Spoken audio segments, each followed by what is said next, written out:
অনেক মডেল এসে বলে যে মিউজিক ভিডিওর জন্য 1 লক্ষ টাকা নেয়। মিউজিক ভিডিওর পাশাপাশি কোনো কিছু করে কি? সেটা তো আমি জানি না। সেটা আমি জানি না। মানে আসলে বেসিক্যালি আমার কাছে মনে হবে যে এত টাকার আসলে একটা প্রোডাকশনের একটা গানের বাজেট থাকে 1.5 লাখ 2 লাখ 3 লাখ 4 লাখ 5 লাখ টাকা হাইয়েস্ট। একটা গান তুমি বানাবা, তোমার বাজেট 5 লাখ টাকা।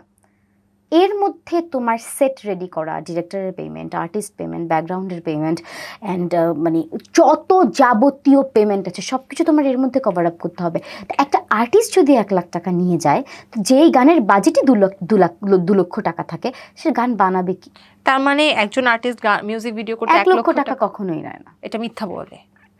এটা হয়তো অপু বিশ্বাস নিতে পারেন, শাকিব খান নিতে পারেন, আমি জানি না, ওনার আরো অনেক বেশি নেয়। বা ধরেন আজকে মেহজাবিন আপু যদি একটা মিউজিক ভিডিও বানায়, তোমাদের রেঞ্জের মানুষ, আমাদের রেঞ্জের মানুষ এত টাকা তো আমার মনে হয় না নেওয়ার কোনো সঙ্গতিপূর্ণ কারণ আছে। এটা তো একটা জুলুম বলা যায়।